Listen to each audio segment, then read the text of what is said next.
이 마음의 탐구에서는 심리학의 기본 개념, 그리고 역사, 그리고 현대에서는 이 심리학을 어떻게 좀 바라보는지, 그리고 심리학의 응용과 진로까지 대학 수준 내용을 함께 학습을 해보도록 하겠습니다. 목차인데요. 목차에서는 심리학의 정의를 우리 1교시에 한번 같이 알아보도록 하겠습니다. 우리 1학기 때 이제 심리학의 이해 시간에 한번 배웠던 내용이지만 한번 더 짚어보고 다시 좀 환기도 해보는 내용이에요. 그리고 그 어원도 살펴보고 푸시케의 신화와 의미도 알아보면서 심리학의 목표와 가치가 무엇인지, 그리고 과학으로서의 심리학이 무엇인지, 그리고 심리학의 연구 방법과 개요는 어떻게 되는지, 그리고 우리 주변에 쓰이고 있는 심리학의 부분들은 어떤 건지 좀 알아보도록 할 거예요. 자, 그리고 2교시죠. 2교시 때는 우리 쉬는 시간 한번 갖고 심리학이 갖고 있는 역사적인 뿌리가 있대요. 우리 각자의 역사가 있듯이 심리학도 역사가 있는데 그 역사가 이제 초기부터 현대까지 어떻게 발전해 왔는지를 한번 짚어볼 거예요. 그리고 심리학의 역사 안에는 구조주의, 기능주의 뭐 이런 것들이 있어요. 이게 뭔지 우리 한번 살펴볼 거고, 현대 심리학이라고 하는 5가지 관점이 있어요. 말 그대로 5가지의 이제 색안경이 있다고 생각하시면 돼요. 빨간색, 파란색, 노란색, 주황색, 녹색, 이렇게 각각의 색으로 갖고 있는 심리학의 여러 관점이 있는데 그 관점이 갖고 있는 것에 대해서 배울 거예요. 그래서 생물학적, 인지적 관점, 행동주의, 정신분석, 인본주의적인 관점을 배워보도록 할 거예요. 그리고 이런 주요 관점과 관련돼서 이 관점을 주장한 여러 심리학자들에 대한 간단한 소개, 그리고 그들이 발전시킨 이론에 대해서 알아보도록 하겠습니다. 자, 마지막 3교시에는 기초심리학이라고 하는 부분이 있어요. 기초심리학. 말 그대로 우리 화장할 때 제일 먼저 뭐부터 발라요? 스킨, 로션 한 다음에 그 다음에 파운데이션. 여기 있죠. 파운데이션. 그게 이제 우리 기초 화장이잖아요. 밑바탕. 왜 밑바탕을 왜 발라요? 색조 화장이 잘 위에 우리 그림이 잘 그릴 수 있게끔 밑바탕을 하는 거잖아요. 그런 것처럼 기초 심리학은 이 심리학의 기본이 되는 거예요. 그래서 기초 심리학이라고 얘기하고, 응용 심리학은 뭐냐? 말 그대로 기초 심리학을 했잖아요. 얼굴 파운데이션까지 딱 발랐어요. 근데 그 위에 우리 눈썹도 그리고 입술도 그리고 뭐 요즘에는 이게 속눈썹도 붙이고 하잖아요. 그 각각의 나의 기능을 더 살려주는 이런 화장을 하는 것처럼 응용 심리학은 각각의 우리의 생활상의 문제를 이런 기초 심리학을 바탕으로 해결해 나가는 심리학의 분야가 응용 심리학이다라고 얘기해요. 그리고 심리학이 실제로 실생활에서 어떻게 적용되는지 알아볼 거고, 심리학에 관련된 직업이나 진로, 또 최신의 심리학의 트렌드, 흐름. 트렌드는 흐름이란 뜻이에요. 흐름. 세상이 이렇게 달라지는 흐름이 있는 것처럼 심리학의 이런 흐름들을 알아볼 거고, 여러분이 이런 것까지 배우면서 내 머릿속에 있었던 걸 좀 정리할 수 있게끔 제가 마인드맵을 한번 작성해 볼 거예요. 이게 마인드맵이 뭐냐? 마인드는 마음이잖아요. 마음이란 뜻. 맵은 지도라는 뜻이 여러분 마음속에 오늘 배웠던 걸 한번 좀 정리해 보는 그런 시간으로 준비했습니다.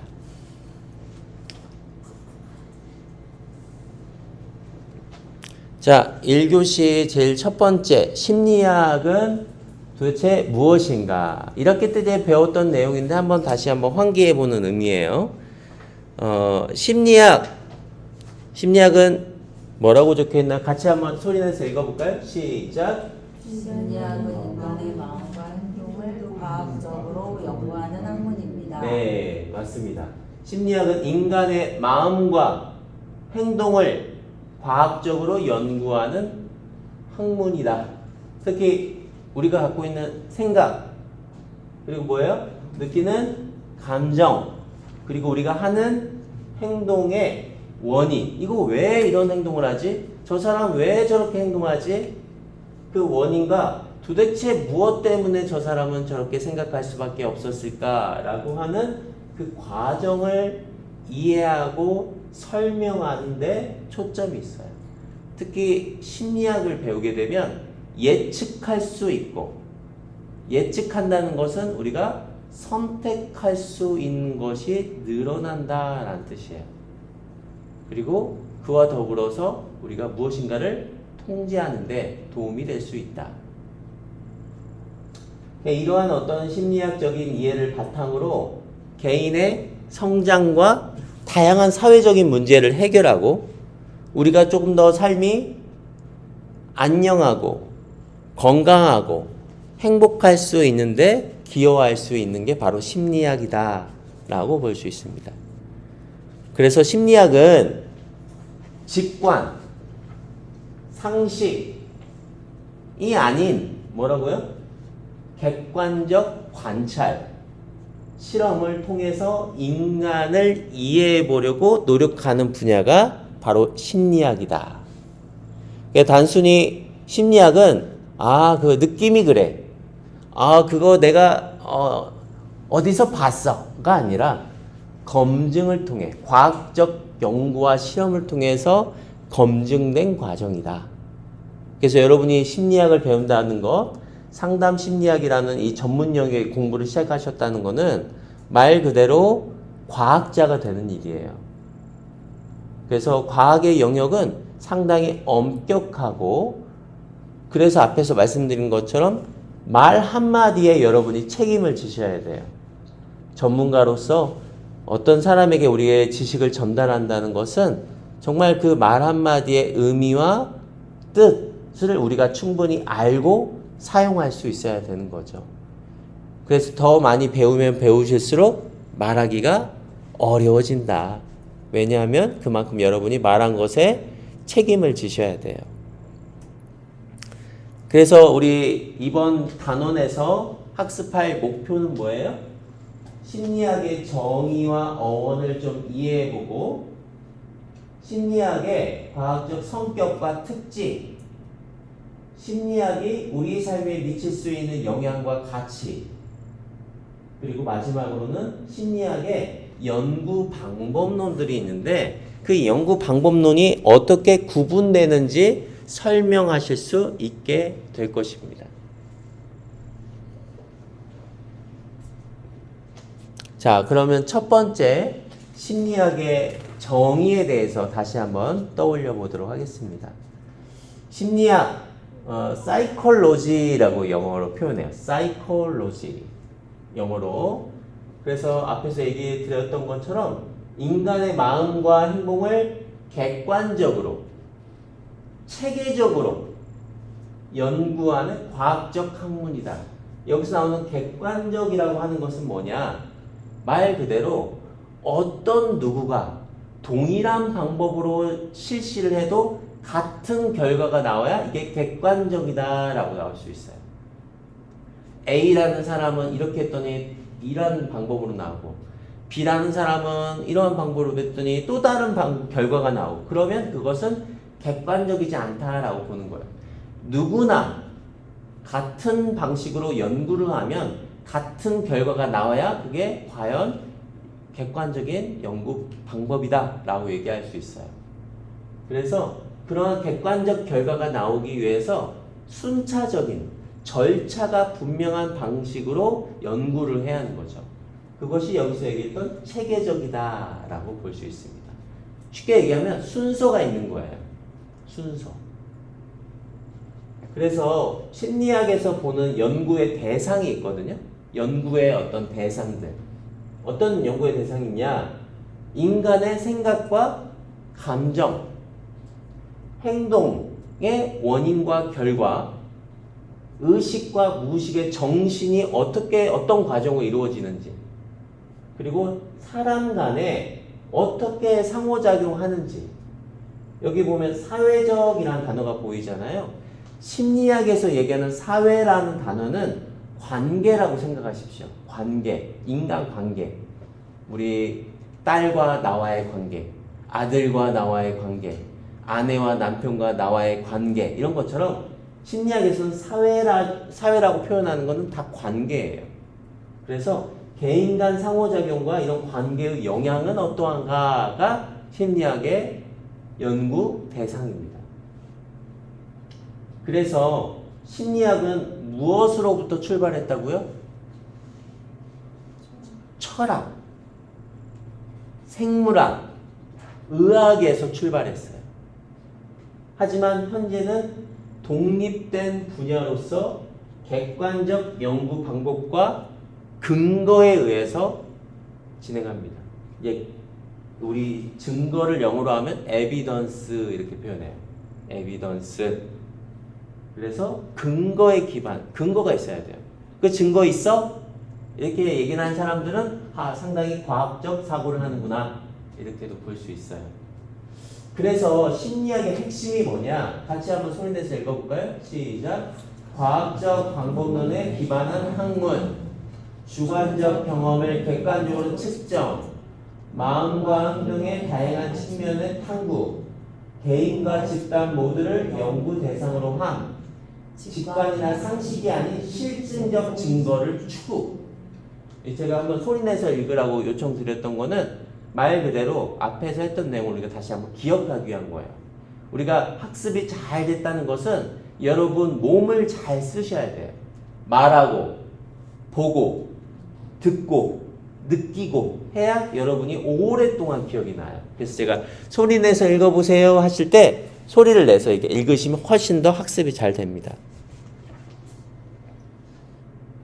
자, 그러면 심리학의 어원에 대해서 한번 알아보도록 할게요. 아까 사이콜로지라고 아까 제가 읽어드렸잖아요.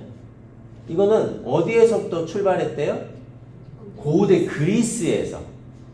근데 이 사이콜로지가 하나의 단어가 만들어지기까지 두 개의 단어가 탁 결합해서 만들어졌다라고 보고 있어요. 여기 보면 이게 그리스어거든요.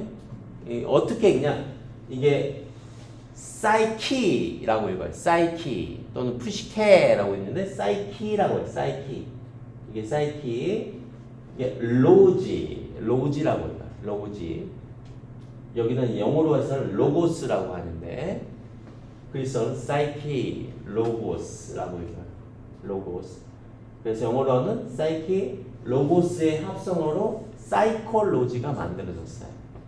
그러면 여기 보면 사이키 또는 푸시케라고 하는데 그 푸시케가 어디에서 등장했던 인물이에요? 그리스 신화. 그리스 신화에서 푸시케라는 어떤 인물이 있어요. 인간이에요. 신은 아니에요. 근데 이 푸시케라는 인물이 어때요? 엄청 이뻐요. 이쁘니까 이쁜 사람들은 뭘 받아요? 여기 아름다우신 분들 많잖아요. 주목도 받고 또 사람들한테 그렇죠. 질투도 받고. 그러다 보니까 푸시케가 이 주목도 받고 질투도 받고 하니까 안 되겠다. 쟤 그냥 놔두면 안 되겠다. 그래서 누구를 보내요? 날개 달리고 화살 들고 다니는 인물이 있어요. 그리스 신화에. 누군가요? 에로스라고 하는 인물이 있어요. 그 화살을 딱 맞으면 어떻게 돼요? 처음 본 사람한테 사랑에 빠진다는 그런 이야기가 있어요. 그래서 에로스가 신들의 명령을 듣고 푸시케를 찾아가요. 이쁜 신들의 질투를 받았던 사람들에게 가요. 근데 푸시케를 딱 봤는데 어때요? 이뻐. 이뻐요. 근데 에로스가 뭘 들고 있었어요? 활을 딱 들고 있었죠. 근데 그만 이 맞으면 사랑에 빠진다는 화살이 잘못 쏴서 어디에 맞아요? 에로스의 허벅지에 탁 맞네. 그러니까 그 순간 누구를 딱 봐요? 누구를 봤어요? 푸시케를 딱 봐요. 그러니까 에로스가 또 어떻게 됐어요? 누구에게 사랑을 빠졌어요? 푸시케에게 사랑을 빠졌어요. 그래서 이제 에로스가 매일 저녁마다 찾아오는 거예요. 우리 만남은 그다음 뭐예요? 그다음 뭐예요? 그죠, 우연이 아니야 하고 노래 부르면서 저녁마다 노는 거예요. 근데 그러다가 푸시케 언니들이 이런 얘기를 해요. 야, 너 저녁마다 누구 만난다네? 근데 그 사람 왜 얼굴도 안 보이는 깜깜한 곳에서 만나? 너 그 사람 괴물일지도 몰라. 괴물이야. 언니들의 또 그 질투와 의심을 듣게 되어요. 그래서 그 얘기를 듣던 푸시케가 아, 정말인가? 의심과 불신의 마음을 가지고 있다가 밤에 옆에서 에로스가 자고 있으니까 촛불을 탁 켜가지고 가까이 탁 가가지고 탁 봤는데 누구예요? 에로스가 날개를 달리고 있거든요. 신인 거예요. 깜짝 놀란 나머지 그 촌농이 허벅지에 탁 떨어져서 에로스가 탁 깨져. 그래서 에로스가 푸시케에게 이렇게 얘기합니다. 푸시케, 난 너를 믿었건만 넌 나를 믿지 않았구나. 어떻게 우리의 사랑과 마음이 이어질 수 있겠냐? 우리는 영원히 만날 수 없다 하고 탁 떠났어요. 그러니까 이러한 어떤 그리스 신화처럼 인간의 그 마음과 관련된 이 아픈 서사가 담긴 이야기의 상징성을 담아서 이 사이키라는 말이 나온 거예요. 그래서 그 이야기 속에 등장하는 곤충이 한 마리 있거든요. 그 곤충이 나비예요. 나비. 근데 그 나비를 사이키라고 얘기해요. 사이키. 정신, 영혼, 마음.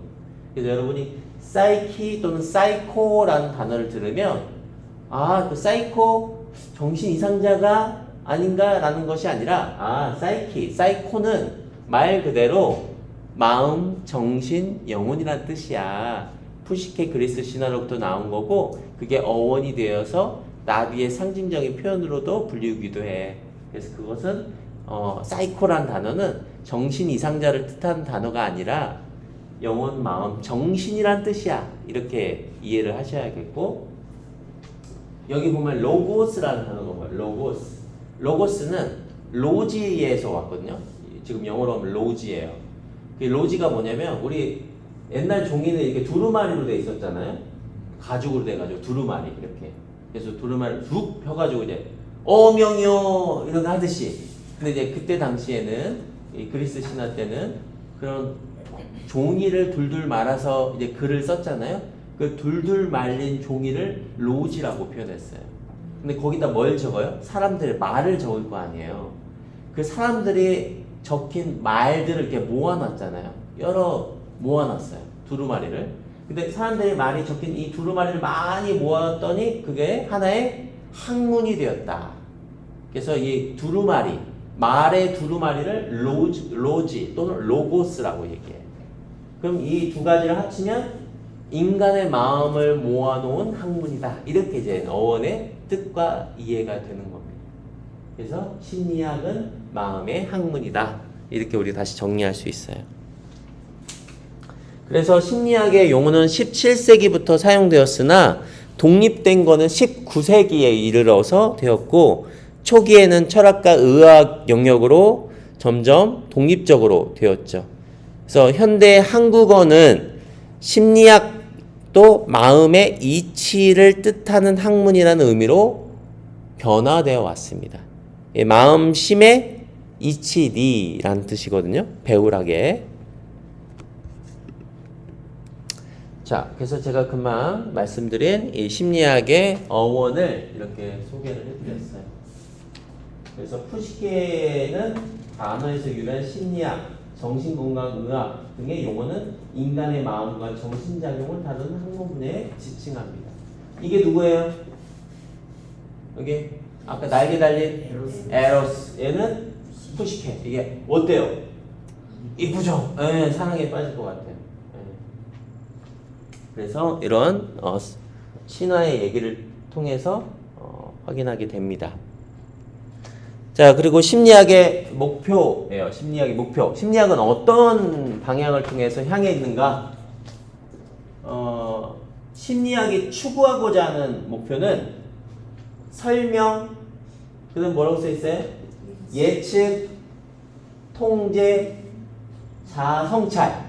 이게 우리의 심리학의 목표예요. 왜 심리학을 왜 배우냐? 제 마음을 좀 이해하고 싶어서요. 또는 제 어린 시절에 과거에 아픈 기억이 있거든요. 이 안에 지금 다 들어가 있는 거 공통적인 거예요. 설명은 뭐냐? 내가 왜 이럴까?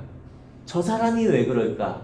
이 아이들이 왜 그럴까? 이 사회적 현상에서 이 사람들은 왜 그럴까를 알기 위한 거예요. 그래서 인간의 행동과 심리 과정의 원인과 그것이 무엇 때문에 작동되는지를 알 수 있죠. 두 번째, 그걸 알면 뭐 하냐고요. 알았어. 왜 그런지를 알았어. 그 원인을 아셨다면 이제 그것을 앞으로 어떤 문제 행동이 나오기 전에 이쯤이면 그 사람이 이렇게 행동할 거야 라고 예측하고 판단할 수 있어야죠. 그래서 특정한 상황에서 사람들이 어떻게 생각하고 행동할지를 예측하는 거, 그것이 심리학의 두 번째 목표고요. 세 번째는 이제 알았잖아요. 그 사람이 왜 그런지를 설명할 수 있고, 그리고 그 사람들이 언제 그런 행동을 할지 알았다면 이제 뭐 해야 돼요? 그 상황을 어떻게 조절할 것인지, 통제할 것인지를 우리가 아는데 중요하게 영향을 미치죠. 그래서 그 사람이 어떤 마음의 과정을 통해서 행동에 영향을 미치는지, 그 요소는 뭔지, 부분은 뭔지, 그리고 그것을 조절하려면 어떠한 방법을 취해야 하는지를 연구합니다. 그와 더불어서 이거를 통해서 나는, 그리고 이 사람과의 관계는 어떻게 변화할 것인가. 그래서 자기 자신과 인간 본성에 대한 깊은 이해를 갖기 위한 목적이 심리학이 추구하고자 하는 핵심적인 4가지 목표다. 심리학의 사회적 목표도 있어요. 이 사회라고 하는 건 제가 아까 뭐라고 얘기했죠? 관계라고 얘기했어요. 관계는 나와 타인과의 관계도 있지만 나와 우리의 관계도 있어요. 집단과의 관계. 그런 면에서의 사회적 목표는 4가지로 정리할 수 있어요. 첫 번째, 사회 문제를 해결하고, 두 번째, 삶의 질을 증진시키고, 세 번째, 우리가 사는 게 조금 더 행복하고 건강한 삶의 복지가 향상되고, 네 번째, 우리가 다 알지 못하는 내 안의 가능성, 잠재력을 발굴하고 개발하기 위한 목적이에요. 그래서 이런 다양한 사회적인 문제들, 삶의 질의 어떤 증진, 사회 복지적인 향상, 인간 잠재력의 개발을 위한 목표를 위해서 심리학이 열심히 달려가고 있는 거예요. 그렇다면 왜 심리학에서의 이런 목표가 중요할까? 심리학을 우리가 배운다는 것은 그냥 단순히 호기심, 만족이 아니라 실제 우리의 삶이 달라지길 바라는 거예요. 그리고 우리가 조금이나마 건강하고 행복하기 위해서 심리학을 배우는 거지, 그냥 심심하니까 심리학을 배운다? 그럼 굳이 우리가 학교에서 이렇게 전문적인 교육을 받을 이유는 그렇게까지는 없죠. 그래서 우리는 이제 심리학도잖아요. 상담 심리학도. 이 상담 심리학도로서 우리가 이런 목표를 달성하기 위해서는요, 체계적인 관찰, 측정, 실험이라고 하는 과학적 방법론을 배워야 돼요. 여기 계신 분들 이제 과학자가 되는 거예요. 그 과학자로서 우리가 이런 다양한 목표를 이루기 위해서 열심히 앞으로 가시는 겁니다. 그래서 이 스키너라고 하는 사람이 있는데, 이 스키너는 우리 뒤에서 배울 행동주의라고 하는 영역에 아주 유명한 심리학자예요. 이분이 이렇게 얘기했습니다. 자, 같이 소리내서 읽어볼까요? 시작. 심리학의 궁극적 목표는 인간 행동을 예측하고 통제하는 것이다.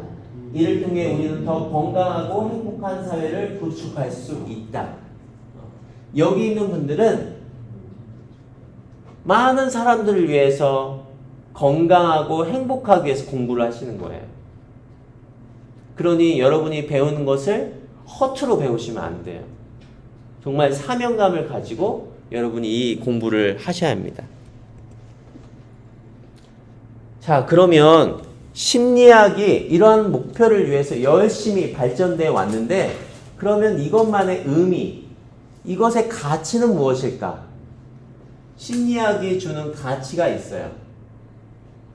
심리학은 인간 행동과 정신 과정을 객관적으로 이해함으로써 나, 개인, 그리고 우리 사회, 관계의 웰빙을 높이는 거예요.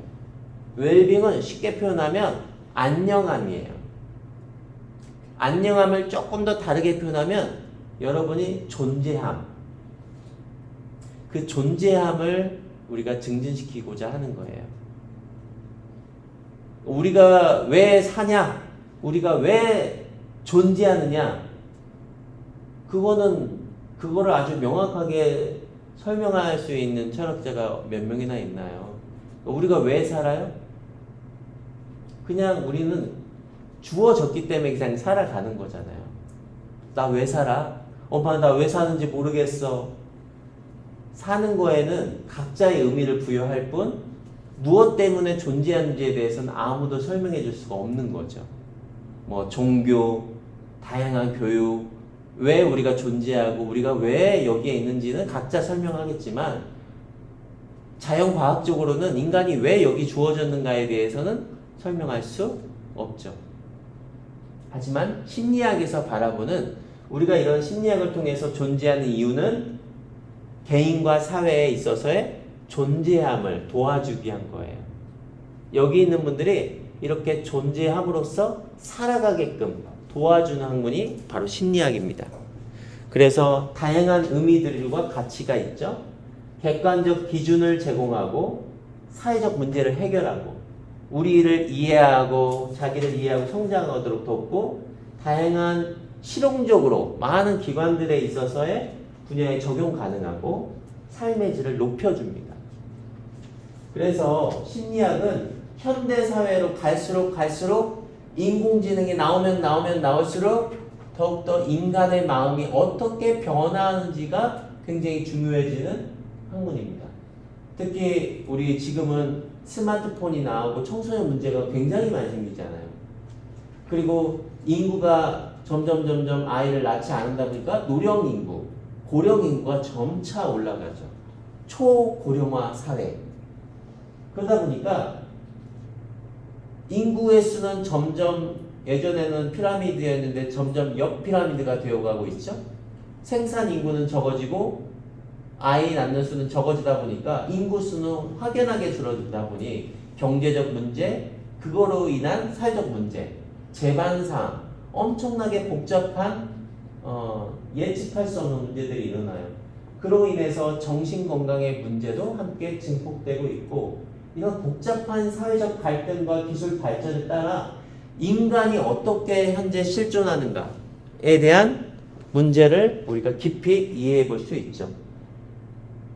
이외에 이제 인공지능, 빅데이터, 또 사용자 경험을 디자인하는 거, 뭐 UX라고 하는데 뒤에서 설명을 다시 드릴 거예요. 이 최신의 기술 분야에서도 심리학에서의 이런 지식이 핵심적 역할을 담당하고 있어요. 여기 보면 인공지능, AI, 그죠? Artificial Intelligence 이렇게 표현해요.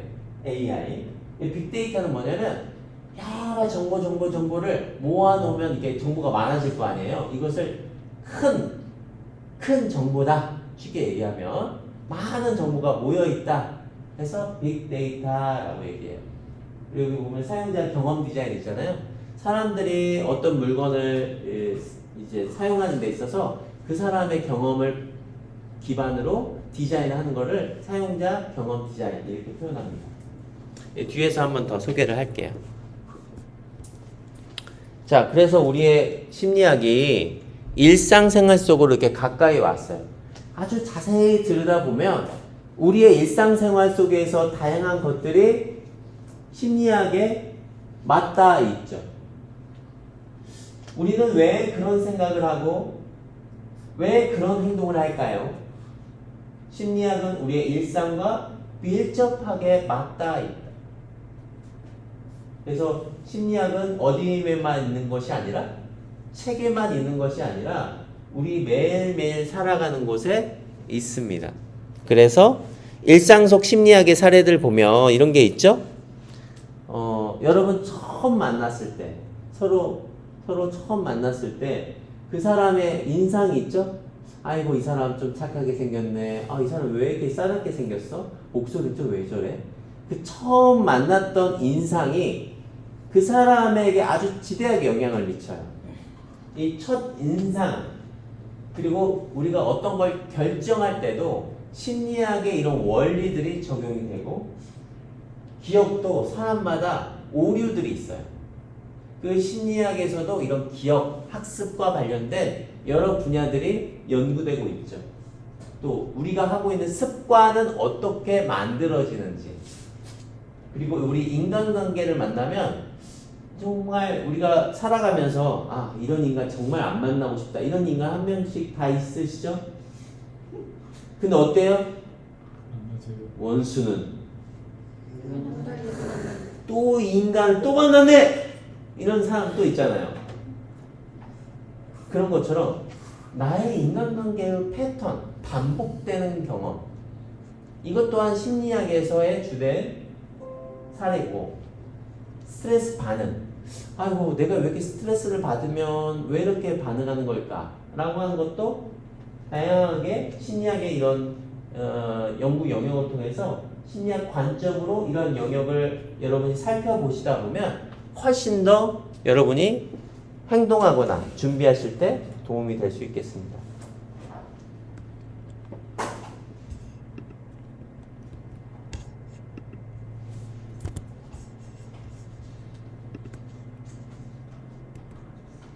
자, 심리학이 과학인 이유예요. 심리학이 왜 과학이냐?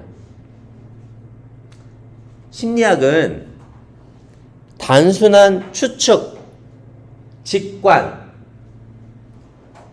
아니라 체계적인 관찰, 절차가 있어요. 절차. 그리고 그걸 통한 관찰과 검증이 가능한 방법론을 밑바탕으로 합니다. 그래서 이러한 방법으로 경험적 관찰, 체계적 연구, 통계적 분석, 반복 검증, 이론 구축이라고 하는 형태로 과학적 형태를 갖추어요. 만일에 이러한 형태가 아니라면 그냥 심리학은 과학이라고 불릴 수가 없는 거예요.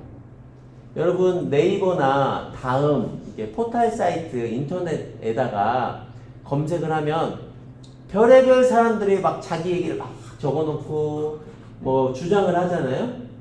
예를 들어서 이 사람은 이렇게 생겼기 때문에 이런 거야. 내가 경험해봐서 알아. 이런 경우는 이런 거니까 이런 경우는 이런 사람 만나면 안 돼요. 이렇게 다양한 사람들이 자기 그 블로그나 유튜브나 어떤 콘텐츠를 만들잖아요. 내용을 만들어요. 근데 그거는 과학이라고 얘기할 수 없어요. 과학의 영역으로 볼 수 없는 거죠. 왜냐하면 그들이 주장하고자 했던 것들이 객관적 관찰이나 과학적 측정 방법으로 이루어지지 않았다면, 그리고 체계적인 절차를 따르지 않았다면 그것은 과학이 아닙니다. 우리가 만나는 민주주의라고 하는 것이 왜 많은 사람들이 전 세계적으로 이것을 동의하느냐? 과학적 절차에 위반했기 때문에 그래요. 절차가 있어요. 과정이 있어요. 그리고 그것을 수많은 데이터들을 통해서 과학적으로 증명하려고 했어요. 그것이 바로 통계적 분석이라고 합니다. 우연이 아니라는 거죠. 우연히 발견한 것이 아니라 과학적인 절차, 수많은 경우의 수들을 고려했을 때 이것은 우연한 결과가 아니라 확연한 과정과 근거에 의해서 나타난 결과다라고 본다면 그것은 통계적으로도 유의미한 거죠. 그리고 반복 검증. 단순히 이번만 이 방법으로 해서 이 결과가 나온 게 아니라 누가 해도 같은 연구 결과가 나와야 과학이라고 우리는 볼 수 있어요. 그리고 그런 내용을 바탕으로 인간의 마음과 행동을 이론을 만드는 거예요. 이론을 만들었을 때 그것이 누구나 측정 가능한 형태로 전파되게 됩니다.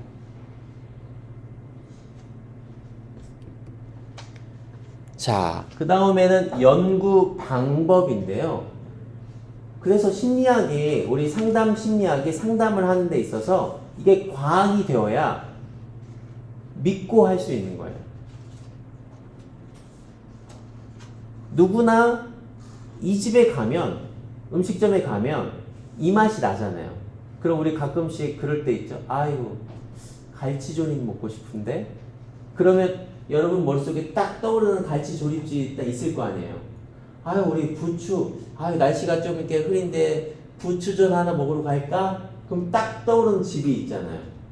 그런 것처럼 여러분이 맛집이라고 하는 집은 절차가 분명해요. 그래서 그 맛집은 딱 뭐가 있어요? 레시피, 매뉴얼이 딱 정해져 있잖아요. 그래서 직원들이 그 맛에 맞게 뭐 소금 몇 스푼, 밀가루 몇 스푼 딱 정해져 있는 것처럼 절차와 형태가 딱 구조화되어 있죠.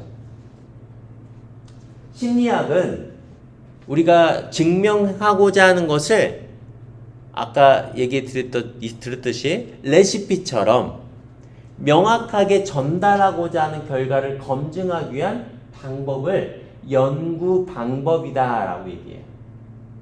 연구 방법은 크게 여기서는 두 가지를 먼저 소개하고 있거든요. 첫 번째 뭐라고 써 있어요? 양적 연구. 두 번째는 질적 연구 이렇게 있어요. 근데 이 두 가지를 합치면 혼합 연구 이렇게 얘기해요. 그러면 우리가 상담 심리를 하는 데 있어서 내담자에게 상담을 하는 데 있어서 양적 연구로 내가 하고 있는 이 상담이 이 사람에게 과학적인지 아닌지를 검증해야 돼요. 그러려면 여기에서 나와 있는 것처럼 우리가 내담자에게 상담을 할 때 이 사람이 상담을 하면 우울감이 감소한다는 걸 내가 주장을 하고 싶어요. 그러면 내담자들한테 이렇게 내담자를 한 많이 모아놨어요. 한 30명 모아놨어요. 그럼 내담자한테 상담을 하기 전에 우울 척도라는 게 있어요. 우울 척도를 딱 주고 우울 설문지를 딱 주고 현재 상태를 한번 체크해 보세요 라고 해요. 그러면 우울 체크를 하겠죠? 체크를 해서 이 사람이 우울 점수가 10점 만점이라면 한 7점 나왔어. 근데 그 사람들 한 30명 해봤더니 평균이 한 7점에서 8점이에요. 뭐 우울한 경향이 있는 거예요. 그 다음에 상담을 하셨어. 상담도 하고 서로 이제 집단 만나서 같이 이제 나들이도 가고 프로그램을 진행하셨어. 그 다음에 뭐예요? 다시 검사를 설문지를 다시 한번 해요. 그러면 하기 전과 한 후에 변화가 있잖아요. 그 변화를 검증하는 것이 양적 연구예요. 아, 이 사람이 프로그램을 하고 나서 보니까 우울이 감소했네. 그러면 이것은 우울 프로그램 효과가 있다라고 볼 수 있어요? 없다라고 주장할 수 있어요? 있다. 이렇게도 주장할 수 있는 거예요. 그러니까 주장이에요. 주장. 우리는 딱 정답이다 이렇게 얘기할 수 없어요. 세상에 정답은 없어요. 주장과 근거가 있을 뿐이죠. 자, 두 번째, 질적 연구. 이 질적 연구는 여기 나와 있는 것처럼 인터뷰, 물어보는 거예요. 물어보는 거. 어땠어? 지난번에 나랑 같이 상담하고 나서 어땠어? 이렇게 물어보는 거를 인터뷰라고 해요. 관찰. 프로그램을 할 때 이 사람에게 이 상담을 진행하는 과정에서 집단 간에 뭔가 이야기하는 장면이 있을 때 이 사람을 잘 관찰해요. 행동도 관찰하고 말하는 것도 관찰하고 이 사람 느끼는 감정도 관찰하고 다양한 영역을 관찰해요. 그걸 통해서 이 사람이 지금 이 과정에서 어떤 경험을 하는지를 물어보는 거. 지난번에 저랑 그때 상담하셨는데 이걸 통해서 무엇을 알게 되셨어요? 그리고 이걸 하면서 어떤 점이 어려우셨어요? 이런 질문 리스트를 만들어요. 그래서 그것을 정리하는 것을 질적 연구다 이렇게 표현해요. 여기는 조금 더 데이터, 숫자에 기반한 거고 여기는 질적인 얘기들이 더 많이 나오고 사람들은 다 말들, 내러티브, 사람들의 이야기가 있어요. 그러면 이 두 가지를 딱 합치면 아까 제가 무슨 연구라고 했죠? 혼합 연구. 혼합 연구는 뭐예요? 양적 연구도 하고 질적 연구도 하고 이 두 가지를 탁 하면 이게 혼합 연구예요. 그래서 이 연구를 통해서 하게 되죠. 이 과정에서 관찰도 하고 조사도 하고 진행을 합니다. 이것이 바로 심리학의 연구 방법이다. 자, 앞에서 말씀드렸던 내용들인데요. 이게 이제 비엘런 분트라고 하는 사람이에요. 분트. 최초의 심리학 실험실을 만드는 분이 이 독일의 라이프치히 대학의 비엘런 분트라는 분이 있어요. 1879년.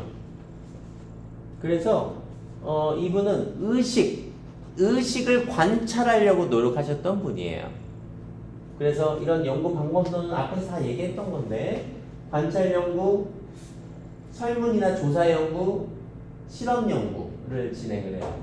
관찰 연구는 아동이 어떻게 행동하는지 눈으로 이렇게 보는 거. 그리고 설문이나 조사, 질문지, 아까 제가 우울, 척도 이런 거 얘기했잖아요. 그래서 소비자 태도를 조사하거나 사람들이 어떻게 사회 관계를 인식하는지. 그리고 실험 연구는 뭐냐면 내가 우울감을 높이는 우울감을 이제 감소시키는 프로그램을 만들었어요. 이 프로그램이 과연 효과가 있다는 것을 이제 증명하고 싶어서 할 때 이 실험 연구를 하거든요. 그러면 이 처치, 이 영향을 주는 거를 독립변수, 이 독립변수를 통해서 영향을 받는 거, 우울을 종속변수 이렇게 얘기를 해요. 이거는 우리가 좀 뒤에서 더 배울 거예요. 자 그러면 딱 우리 정시가 됐는데 요거를 우리 한번 적어 보려고 합니다. 여러분 이제 한쪽 노트나 한쪽 공백에다가 이걸 같이 나눠 보려고 해요. 어떤 거냐? 일상 속 심리학에서 어떤 현상이 있대요. 그래서 우리 주변에 이런 심리학적 현상이 끊임없이 일어나고 있는데 자신의 일상에서 경험했거나 관찰했거나 또는 이런 심리학 현상이 궁금했던 점들이 있을 거거든요.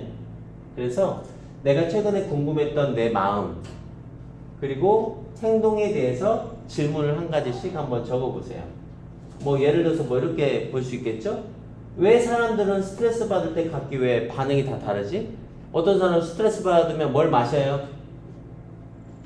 스트레스 받으면 술을 마시는 사람도 있고, 어떤 사람은 스트레스 받으면 밥을 많이 먹는 사람도 있고, 어떤 사람은 게임하는 사람도 있고, 또는 쇼핑을 막 하는 사람도 있고, 다르죠? 어떤 음악은 왜 특별한 감정을 불리우는 걸까?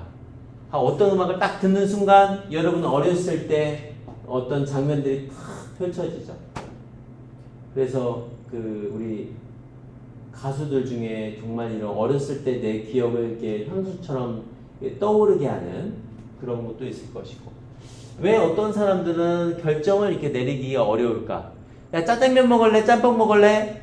난 모르겠어. 네가 주문해. 이런 사람 많잖아요. 그래서 왜 어려울까? 이런 것들을 한번 질문을 하나씩 한번 찾아보시기 바랍니다. 자, 한 5분 정도 한번 드려보도록 할게요. 심리학의 응용 분야 미리 보기 내용인데요. 우리가 만나는 심리학의 다양한 영역들 중에 삶의 모든 영역에 적용되는 심리학의 부분들이 있어요. 특히 의료 건강 분야, 심리치료나 중독 재활, 신경심리학, 인간 뇌를 연구하는 교육 분야, 학습 심리나 특수교육, 학교 상담, 진로 지도, 기업이나 산업 분야, 인사 선발, 직무 분석. 여기 직무 분석은 일이 어떻게 이루어졌는지 보는 거예요. 어떤 지식이나 기술이나 태도로 이루어졌는지를 분석하는 것을 직무 분석이라고 하고요. 조직 문화는 그 조직마다의 독특한 분위기가 있어요. 그 조직의 문화를 살피는 거. 그리고 리더십, 말 그대로 영향력이에요. 리더의 영향력, 그걸 리더십이라고 표현해요. 그것을 기업이나 산업 분야에서 조직 심리학, 산업 심리학이라는 영역으로 연구합니다. 그리고 사회 법률 분야, 범죄를 분석하고 증언을 심리하고 법정에서의 심리학적 지식을 제공하는 영역이죠. 그리고 기술이나 디자인 분야는 UX, UI라고 되어 있어요. 여기 보면 이 U가 유저예요. 사용자. 그리고 I는 인터페이스의 약자예요. 그러니까 사용자가 봤을 때 얼굴과 같은 거예요. 여러분 휴대폰 보면 아이콘도 있고 뭐 이게 클릭하면서 사진기도 나오고 막 그러잖아요. 그런 디자인을 하는 것을 사용자 경험의 디자인이다. 그래서 그걸 UX, UI 이렇게 표현해요. 그래서 인공지능 분야에도 들어가고 사용자 경험에도 들어갑니다. 그래서 이런 내용들은 이따가 3교시 때 더 상세하게 안내를 해드릴 거예요. 자, 오늘 1교시에 또 했던 내용을 좀 정리해 볼게요. 다시. 왜냐면 이걸 정리를 해야 앞에서 우리가 많은 개념들을 배웠으니까 정리를 해야 뭐가 많이 남아요? 기억에 잘 남아요. 그래서 다시 정리를 해볼게요. 자, 같이 한번 볼게요. 자, 심리학의 정리와 어원을 우리가 살펴봤죠? 심리학은 인간의 마음과 행동을 무슨적으로? 과학적으로 연구하는 분야고, 심리학, 사이콜로지는 그리스어 뭐랑 뭐를 만났다고요? 사이키와 로고스의 만남. 마음과 학문의 합성어가 되어서 사이코로지가 된 거예요. 그리스 신화의 푸시케에서 유래되었다라고 아까 제가 옛날 이야기 이렇게 들려드렸고, 생각과 감정, 행동의 원인을 과학적으로 탐구하는 과정이에요. 그리고 심리학은 몇 가지 목표와 가치가 있다고 얘기했죠? 인간의 행동과 심리 설명을 예측, 통제하고 자아를 성찰하고 이해를 증진시키며 다양한 사회적 문제를 해결하는 데 기여하면서 우리의 개인의 삶과 사회복지의 향상을 위해서 그 목표와 가치가 있습니다. 그리고 이 심리학의 과학적인 특성을 보면 연구 방법론이 어떻더라? 과학적이더라. 그리고 경험적 관찰과 실증적 방법, 근거를 중요시해요. 그리고 직관이나 상식보다 객관적 근거, 관찰, 조사, 실험을 통해서 그 연구 방법론을 양적인 것과 질적인 것, 뭘 측정하거나 물어보거나 해서 그걸 모아놓은 것을 양적이거나 질적이다 이렇게 보는 거예요. 그리고 우리 일상생활 속에서의 다양한 심리학적인 현상을 우리가 스스로 질문을 좀 만들어보고 함께 살펴보았습니다. 자, 쉬는 시간 한 10분, 현재 시간 15분이 다 돼갔는데요. 25분까지 휴식하시고 이따 끝나고 나면 우리 질문 만든 거 있잖아요. 그걸 서로가 좀 공유해보는 시간 가져보도록 하겠습니다. 자, 2교시에는 심리학의 역사와 현대 관점이라는 거예요. 심리학이 어떻게 발전해 왔는지를 알아야 그런 역사적인 맥락에서의 각각의 발견 그리고 이론들의 변화를 통해서 우리가 심리학이 이제 실제 생활에 어떻게 적용되는지도 그러한 역사적 맥락 속에서 이해하게 되죠. 심리학은 무엇으로 인해서 출발했다고 되어 있죠? 철학, 의학. 그래서 독립적인 과학의 분야로 발전해 왔대요. 고대 그리스, 현대에 이르기까지 인간의 정신에 대한 탐구, 물음, 질문은 계속되어 왔던 거예요. 그래서 이번 두 번째 교시에서는 심리학의 역사적 발전 과정과 현대 심리학의 주요 관점, 그 관점이 우리가 앞으로 만나려고 하는 내담자들의 마음과 행동을 변화시키는데 어떤 기여를 했는지 알 수 있게 됩니다. 자, 그래서 두 번째 교시에서는 심리학의 역사적 발전 과정, 구조주의와 기능주의의 특징, 현대 심리학의 5가지 관점, 그리고 이런 다양한 관점에서 현상을 분석하는 방법을 함께 설명하실 수 있겠습니다. 자, 이제 뿌리를 한번 만나볼게요. 역사적 뿌리. 어떻게 해서 여기까지 왔는가에 대한 거예요. 심리학은 철학적 탐구에서 시작되었다. 이제 여러분이 탐구라는 단어를 들으면 이꼬르 어떻게 똑같이 떠오르셔야 하냐면 질문이라고 생각하세요. 질문. 탐구라고 하는 것은 질문입니다. 질문. 의문, 질문. 자, 그래서 우리는 오랜 철학적 탐구로부터 심리학이 철학에서 심리학까지 발전해 왔어요. 심리학 하면 딱 떠오르는 질문이 있어요. 뭘까요? 나는 누구인가? 나는 누구인가? 인간의 마음과 행동에 대한 관심은 고대 그리스 때부터 있었대요. 아리스토텔레스 영혼론이라는 것이 있었고 인간의 마음과 행동에 대해서 질문을 던지기 시작했어요.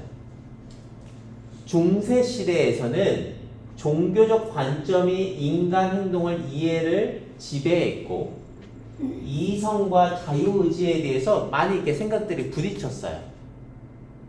17세기에는 데카르트가 있습니다. 데카르트라는 사람이 있어요.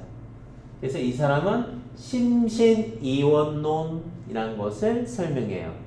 심신이원론은 뭐냐? 몸과 마음이 하나가 아니라 마음과 몸은 분리되어 있다. 이렇게 설명한 것이 심신이원론. 그리고 반사 개념을 도입했어요.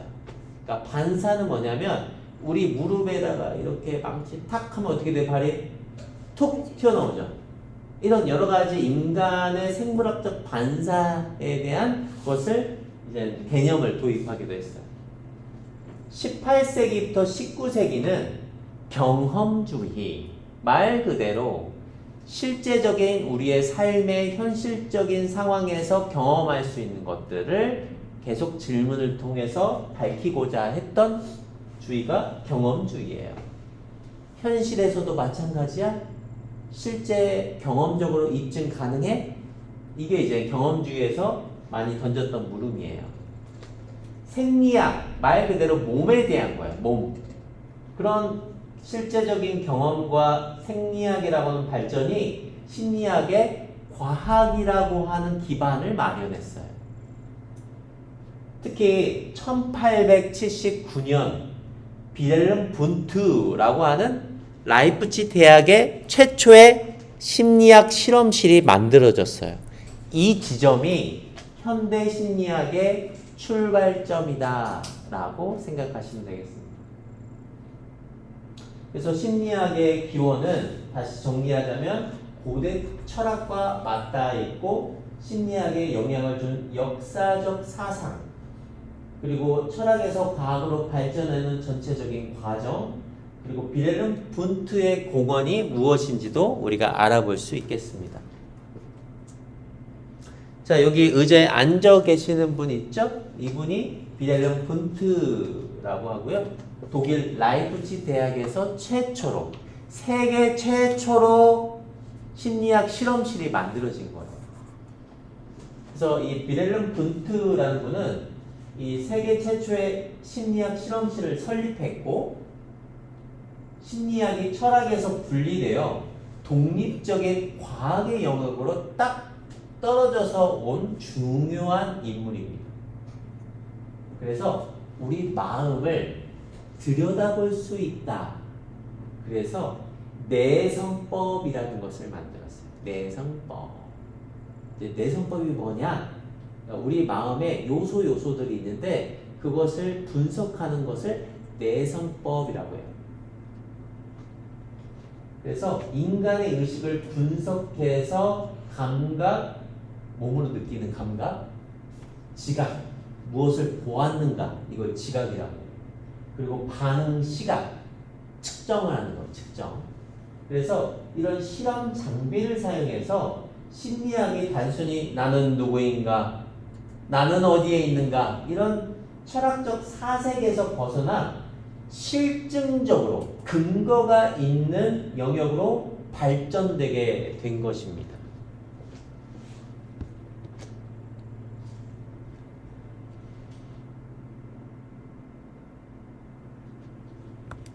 자, 두 번째는 구조주의 심리학 특징이라고 한번 알아볼게요. 구조주의, 구조. 말 그대로 어떤 모양이잖아요. 구조. 어떤 모양이 있는 거예요. 모양. 그래서 우리의 의식, 컨서스니스라고 하는 의식은 어떠한 요소로 이루어졌다라고 주장하는 거예요. 우리 김밥은 무엇으로 이루어져 있죠? 김밥. 김밥은 무엇으로 이루어져 있어요? 그 속에. 그렇죠. 단무지, 시금치, 또 밥도 있고, 계란도 있고, 김도 있고. 아, 여기는 좀 있는 집인가 보네요. 소세지도 들어가고. 그리고 뭐 요새 그런 것도 넣던데요. 멸치도 넣고, 고추도 넣고, 참치도 넣고, 그다음에 뭐 약간 검정색처럼 생긴 게 뭐라고 하죠? 우엉이 맛이거든요. 우엉을 넣고 이렇게 말잖아요. 배고프시죠? 이렇게 김밥을 딱 말듯이. 그러면은 김밥을 딱 자르면 단면을 보면 어떻게 생겼어요? 그 넣었던 재료가 다 보이죠? 네. 아이고 이 김밥은 참치김치네, 김밥이네. 아이고 이 김밥은 우엉이 들어있는 맛있는 김밥이네. 이렇게 알 수 있잖아요. 그런 것처럼 구조주의는 인간이 갖고 있는 요소를 하나하나 다 살펴보는 거예요. 그 속에 뭐가 들었나. 그럼 이렇게 단면을 자르듯이 김밥의 단면을 딱 보듯이 인간이 갖고 있는 이런 의식이라고 하는 거. 아, 내가 지금 어떤 생각을 갖고 있고 어떤 감정을 느끼고 있는지를 마치 그 구조를 들여다보려고 했던 주의가 구조주의다. 마치 김밥의 단면처럼. 그게 보여요? 그걸 보려고 노력을 했던 거예요. 이 당시에는. 야, 그걸 보이나 안 보이나? 이 사람들도 한번 그거를 도전한 거야. 도전! 잘 모르니까. 그래서 인간의 의식을 가장 기본적 요소로 분석하려고 했던 거예요. 우엉, 김밥, 참치 이렇게 들여다보듯이. 그래서 마치 화학에서 물질을 원소로 분석하듯이 의식을 기본 요소로 분해하려고 했어요. 우리 이제 그 김밥에 보면 단무지, 치즈, 시금치 이걸 하나하나 뺄 수도 있잖아요. 속에 있는 거 빼듯이 의식이라고 하는 인간의 이런 생각 속에, 우리 마음 속에 어떤 요소가 있을까? 이걸 하나씩 하나씩 빼려고 노력을 한 거예요. 창시자가 누구라고요? 비렐름 분투. 한번 같이 읽어볼까요? 시작. 비렐름 분투. 요 사람은 꼭 기억해 주세요. 아, 세계 최초의 심리학 실험실을 만든 사람 누구라고요? 비렐름 분투. 그래서 이 사람이 1878년, 79년 라이프치 대학에서 최초의 실험실을 만들고 이거를 바탕으로 에드워드 티치니라는 사람이 있었어요. 이 사람도 구조주의의 유명한 사람이에요. 이 사람은 이 라이프치 대학은 어디에 있냐면 독일에 있어요. 독일에. 이 사람은 독일 사람이에요. 심리학 하면 독일이에요. 독일. 그리고 라이프치, 이 에드워드 티치너라고 하는 이 사람은 미국에 도입해서 이 구조주의를 발전시킨 사람이에요. 그래서 특히 연구 방법론이 중요하다고 했잖아요. 누가 측정을 해도 같은 결과가 나올 수 있게끔 하는 것이 우리 과학이라고 했잖아요. 그래서 이 사람은 인트로스펙션이라고 하는 내성법을 이제 구안을 한 거예요. 내성법. 개인의 주관적인 의식을 객관적으로 기록하고 분석하려고 한 거예요. 그래서 이 사람이 어떤 말을 하면 내담자, 실험자가, 피실험자가 어떤 자신의 경험을 말을 하잖아요. 제가요 어제 저녁에 친구랑 같이 맛있는 김밥을 먹으러 갔어요 라고 하면 그 말들을 하나씩 하나씩 객관적으로 기록하는 거예요. 그러면 그 기록한 내용 중에 이 사람의 경험은 무엇인지, 의식은 무엇인지 하나하나 기록하는 과정이에요. 그래서 훈련된 관찰자가 감각, 감정, 사고는 생각을 얘기해요. 생각을 체계적으로 보고하는 방식이 무슨 법? 내성법. 이 내성법을 쉽게 표현하면 마음을 들여다보는 거라고 생각하시면 돼요. 마음을 들여다보는 실험적인 방법. 그런데 이 내성법이란 게 어떤 사람은 얘기 듣고 이렇게 측정하고 저 사람은 저렇게 들어서 다르게 측정하고 이게 오류들이 많았대요. 그래서 비판을 많이 받았어요. 그래서 이런 구조주의 심리학은 딱 이 꼴을 뭘로 어떤 음식을 딱 떠오르시라고요? 어떤 음식? 김밥. 김밥 속에 뭐가 있듯이 그 안에 요소가 있듯이 인간의 여러 의식을 들여다보려고 노력했던 거. 어떤 구조가 모양이 있는 거. 그래서 그걸 들여다보는 방법이 어떤 법? 내성법. 요걸 딱 기억해 주시면 구조주의는 인간의 마음을 요소로 바꾸나 모양으로 바꾸나 그걸 노력한 영역이구나 이렇게 생각하시면 되세요. 자, 두 번째 기능주의 심리학이라는 게 있어요. 기능주의. 이 기능을 우리가 쉬운 표현으로 하면 쓸모예요. 쓸모.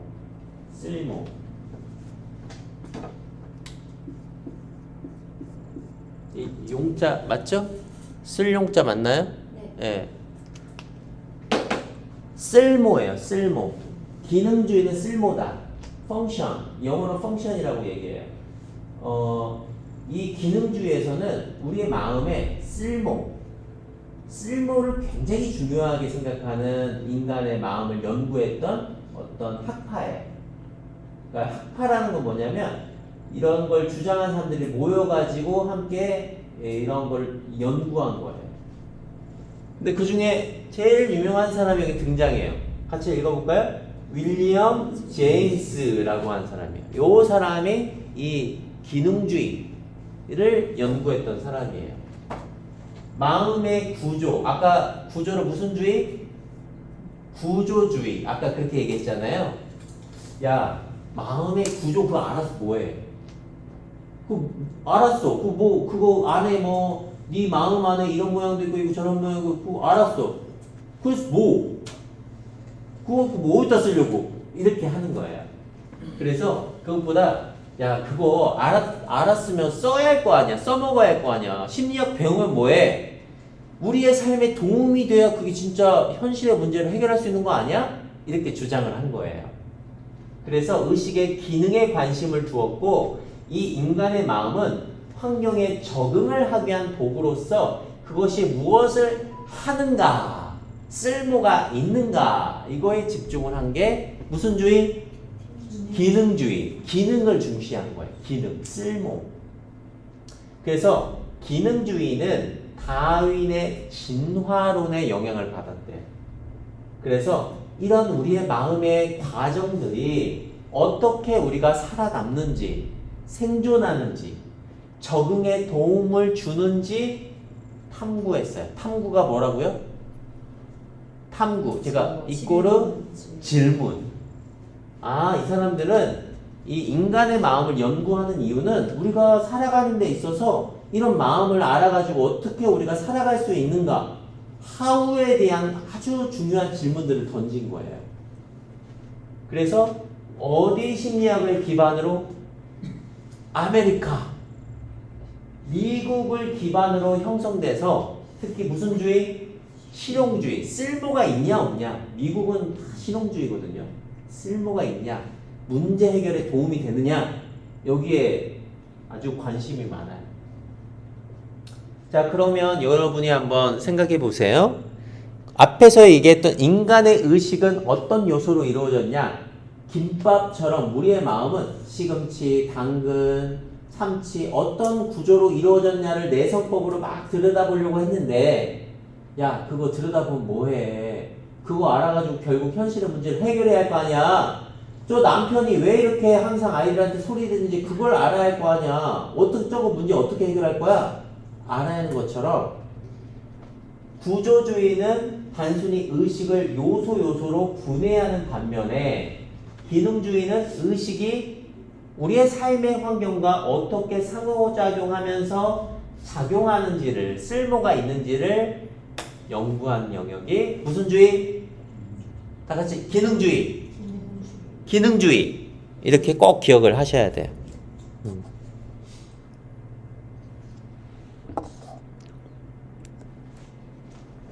아까 우리가 배웠던 거죠? 심리학의 최초의 연구예요. 그래서 이 빌헬름 분투는 구조주의다. 구조주의. 그래서 이 과학으로서의 심리학의 탄생이 이 전체적인 기초가 되었다. 자, 이제는 이 심리학이 현대에 이르렀어요. 현대 심리학이라는 영역으로 이제 발전돼 오면서 이렇게 다양한 관점이 만들어졌어요. 앞에서 만들어졌던 구조주의, 기능주의 이런 영역과 훨씬 더 발전된 형태로 만들어졌대요. 자, 여기 노란색으로 된 단어 보이시죠?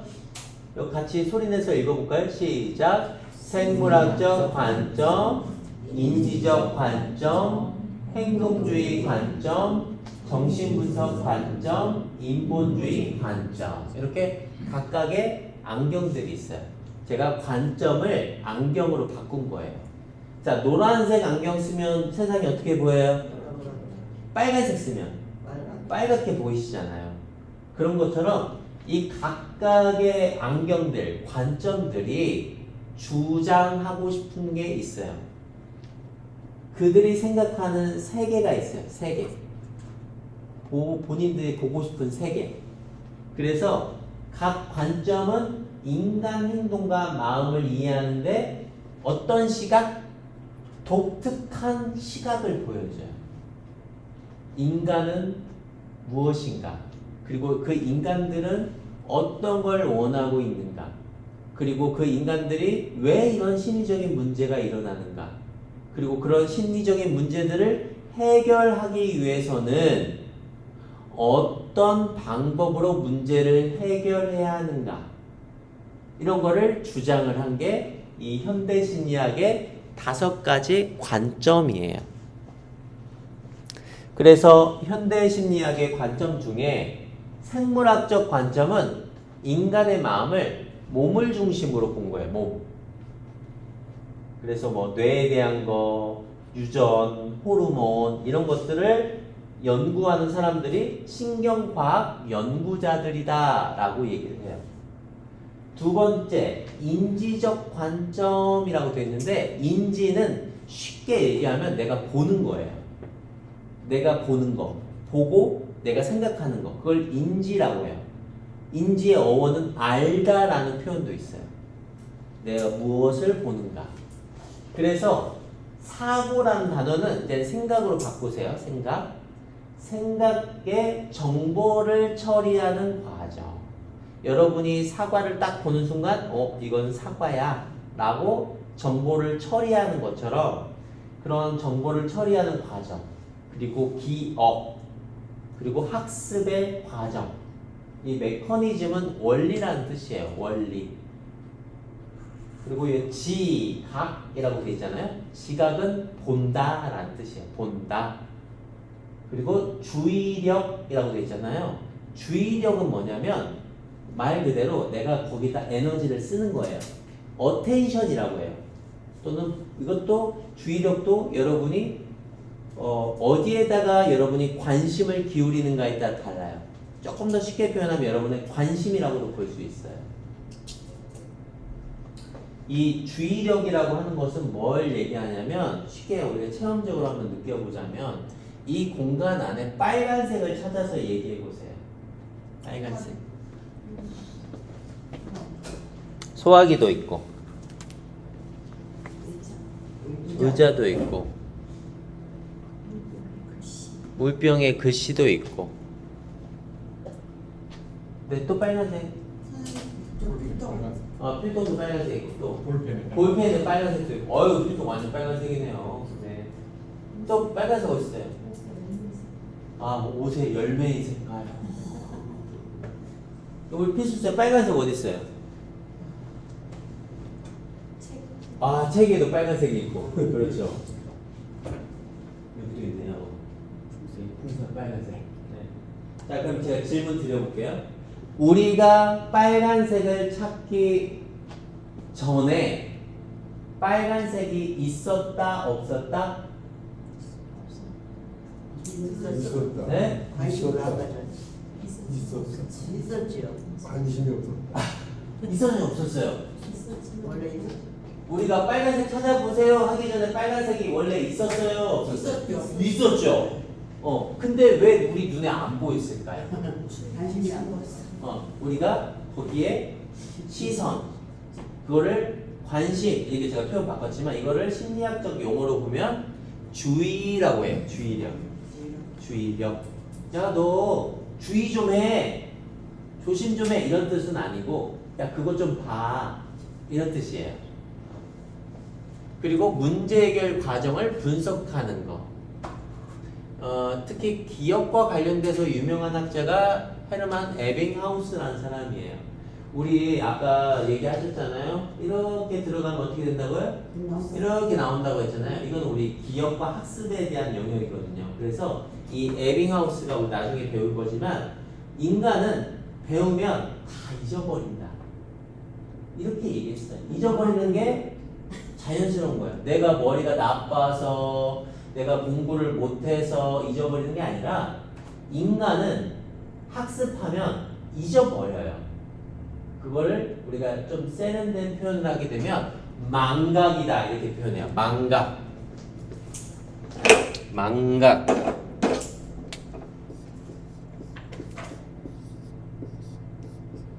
망각이다 이렇게 얘기하거든요. 망각. 망각은 우리가 학습한 내용, 공부한 내용을 잊어버리는 거예요. 왜? 왜 잊어버려요? 내가 머리가 나빠서? 가 아니라 우리 이 뇌가 있잖아요.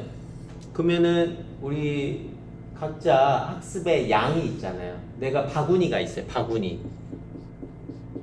제가 바구니라고 바꿔볼게요. 이 바구니에 배랑 사과랑 이렇게 담을 수 있잖아요. 배도 있고 이제 좀 있어 우리 뭐가 다가와요? 명절? 추석이 오죠? 그러면 우리 바구니에다가 아이고 우리 명절에 우리 가족들 먹을 과일들을 딱 한석골이 딱 했어요. 그런데 여기다 계속 담을 수 있어요? 없어요? 과일을 담을 수가 더 없잖아요. 왜? 크기가 정해져 있으니까 한석골이니까. 그러면 어떻게 해야 돼요? 더 담으려면?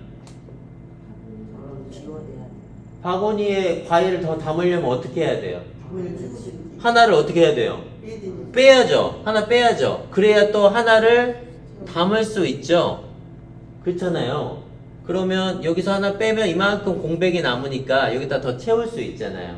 그런 것처럼 이 망각이라고 하는 것은 인간이 기억의 양, 학습의 양이 정해져 있다. 그래서 한쪽으로 가면 한쪽으로 나와야 여기 비워져야 새로운 지식들을 담을 수 있다는 뜻이에요. 내가 머리가 나쁜 게 아니라. 이해가 했어요? 네. 내가 머리가 나쁜 게 아니라 인간이 갖고 있는 망각이라고 하는 것 때문에 우리가 더 새로운 것을 받아들이기 위해서 기존의 것을 밖으로 빼내는 과정들이 있는 거예요. 이것을 학습의 과정이고 이렇게 잃어버려야 망각을 해야 우리가 새로운 지식들을 배울 수 있다는 뜻이기도 해요. 자, 그러면 우리가 한번 이렇게 넣은 거를 한번 이렇게 딱 사라지면 영원히 사라지냐? 그러지 않아요. 어딘가에 또 저장을 해놔요. 이 뺀 것을 어딘가에 저장을 해놔요. 그러면 나중에 그거 뭐였지? 그거 뭐였더라? 이렇게 떠오르기 위해서 그 망각된 것들이 다시 떠오르기 위해서 주어져야 하는 것이 바로 뭐냐? 단서예요. 단서. 아이고 그거 뭐더라? 그거 조개같이 생겨가지고 그 위에다 간장 같은 거 이렇게 해가지고 딱 까먹어가지고 팍 먹으면 맛있는 거 그거 뭐였더라? 꼬막. 이렇게 하는 것처럼 단서를 제공하니까 탁 나오잖아요. 그거 뭐였더라? 그거 민물에 그 조개가 생겨가지고 그거 이렇게 딱 하고 그거 딱 까가지고 그거 그게 뭐예요? 아니 민물에 이렇게 해가지고 이렇게 비죽하게 생겨가지고 올갱이라고도 하고 전라도는 뭐라고 얘기해요?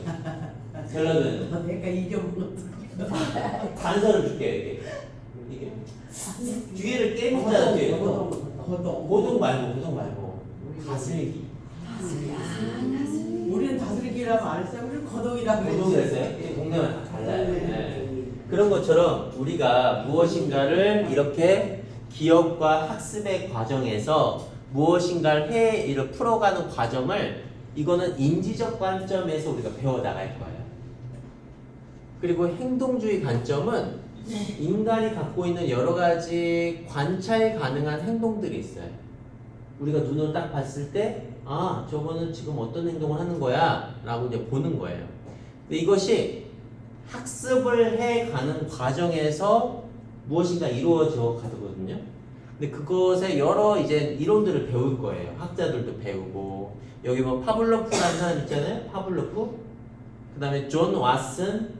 그리고 뭐 스키너. 이런 사람들 이제 우리가 배울 거예요. 그래서 행동주의 관점에서는 인간이 관찰 가능한 행동을 가지고 학습을 시켜 나가는 관점을 행동주의 관점이다 라고 할 거예요. 눈에 보이는 행동을 가지고 학습시키는 거. 뭐 이런 거죠. 개가 똥을 바닥에 딱 문질러 놨어. 그럼 어떻게 해요? 닦아야 되겠지만 그 교육을 시키더니 어떻게 교육시켜요?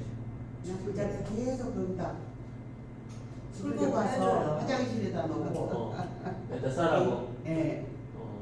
우리가 예전에는 우리 이런 그 반려견에 대한 이런 복지라고 할까요? 그런 게 없을 때는 어떻게 했어요?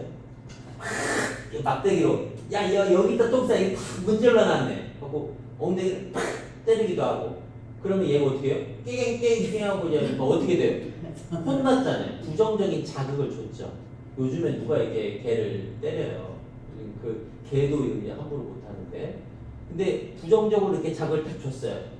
똥 싼 거에 대해서 막 하면서 근데 또 똥 쌌어. 그럼 또 어떻게 해요?